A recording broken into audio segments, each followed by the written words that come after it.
So, hello guys, what's up? It's me again, si Mima Alicia nyo at nagbabalik ulit para sa ating panibagong video. So, ito na nga guys. Aba, matindi to. Matindi tong pag-uusapan natin ngayon. Kasi hindi lang isa, hindi lang dalawa, kundi tatlo. Duterte trayo po ang mangyayari. Natatakbo po sa 2025 national midterm election. Tatakbo po bilang senador si Pulong, si Baste, at si former President Rodrigo Roa Duterte. Si Digong na may issue sa AJK, Formally, West Philippine Sea, tatakbo guys, tandaan nyo ha. Si Pulong na may issue sa 51 billion, tatakbo. At itong si Baste na may issue sa patukhang-tukhang na sa loob lamang po ng 3 araw, 7 agad yung natigibumbum, tatakbo din po bilang senador sa Senado. Kayo guys, ano yung basa nyo dito?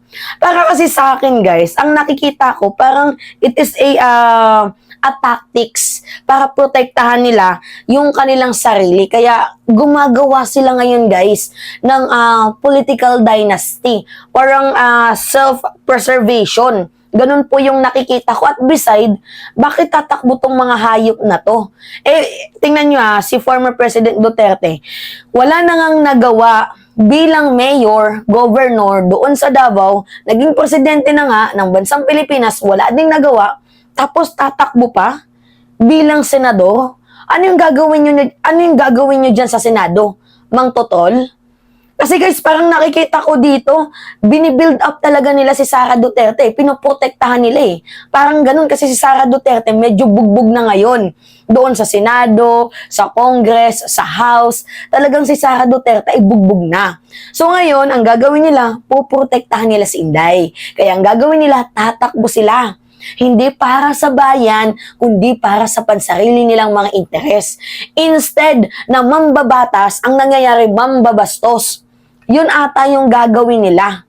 Tingnan nyo yung mga nandyan sa Senado. Alam nyo guys, binabalaan ko kayo. Hindi naman masama yung political dynasty. Hindi masama. Pero kung ganito lang din naman yung klase ng maglilid ng political dynasty, wag na lang. Mostly nga dyan sa Senado, magkakapatid si Alan Peter Cayetano, tapos si Pia, di ba? Senador. Tapos yung dalawang magkapatid na ehersito, di ba? Tapos si Revilla, tapos yung asawa niya. Di ba talagang grabe na ayaw talaga natin guys ng political dynasty. Pero kung yung political dynasty na maganda naman, pwede naman sa atin yun. Pero kung ganito, mahilig pumatay, mahilig kumilimbat ng pera ng taong bayan, bastos, walang pakialam sa mamamayang Pilipino, walang pakialam sa ating bayan, di bali na lang. Enough na. Ano ba yung naisip ng mga... di ba? Ano yung naisip ng mga to? Kasi ito yung balita guys, tingnan nyo Ano sabi dyan? Mga Duterte sa Senado. In an ambush interview with SMNI reporter Jason Robico, Vice President Sara Duterte revealed, kasi nanggaling mismo to guys sa bunganga ni Sara Duterte, that former President Rodrigo Duterte, Davao City Representative Paulo Duterte, and Davao City Mayor Baste Duterte are eyeing to run for senator in 2025 election. Ano to? They are testing the water kung meron pa silang mga supporters. Ganun ba? Tinetesting na nila kapag nag-click go, kapag hindi, di wow. Ganon? Ganon ba yon? Ang titindi ng mga to. Guys, gising naman. Kawawa na ngayong bansang Pilipinas. Papasukan nyo pa ng mga trapo. Hindi ko alam kung ano yung napasok sa mga utak ng mga to. Di ba parang awa nyo na. Maawa naman kayo sa bansang Pilipinas. Alam nyo guys, the only solution here is dapat pumasok na talaga ang ICC para maghemas rehas na tong mga to. Kasi hanggat hindi pa to nakakapaghemas rehas, ganito yung kanilang ginagawa Mangtotol pa. Gusto ata nilang maging immune.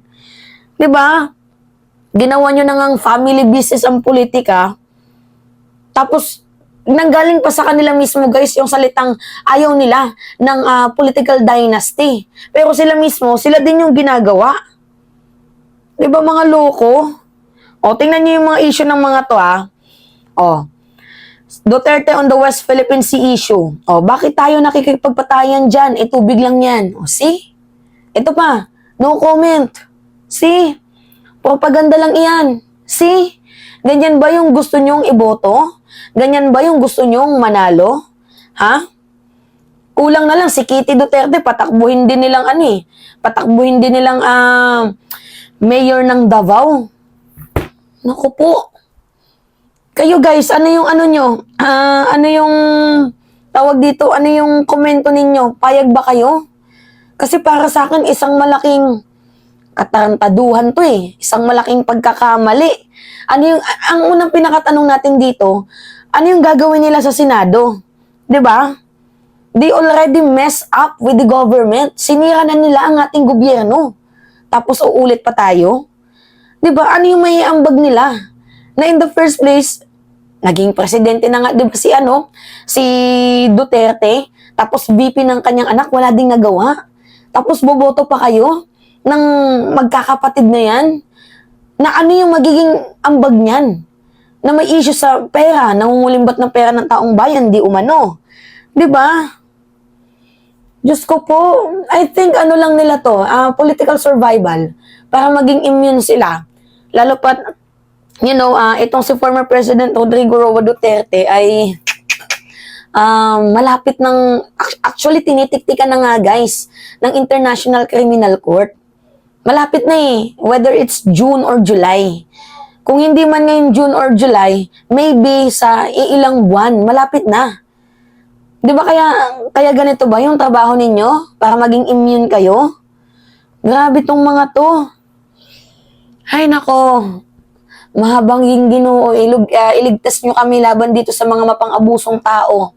Iligtas nyo kami laban sa mga trapo ng mga politiko. Wala nang nagawa, uulit pa. Sinira nyo na ngayong bansa, sisirain nyo pa. Diyos ko po. Ano yung mga nagawa ninyo? Sandamakmak niyong iniwan yung utang dito sa bansang Pilipinas. Sandamakmak din yung issue ninyo. Wala na nga kayong nagawa, uulit pa. Ay, nako. Parang feeling ko guys, funded to ng China eh. Feeling ko lang naman. Hindi kasi sila natatakot eh. Feeling ko lang naman funded to ng China. And I think may kinalaman dito ang China sa kanilang pagtakbo. Feeling ko lang may kinalaman talaga dito ang China.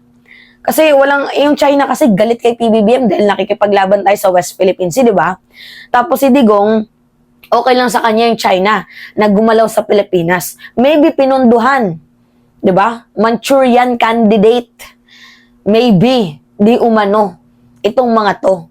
Well, let's see kung mananalo kayo. Pero para sa akin guys, ang tigas din ng bones ng mga to eh. Diba? Wala na ngang nagawa, uulit pa. Kapal naman ang mukha ninyo. So, mambubudol na naman kayo.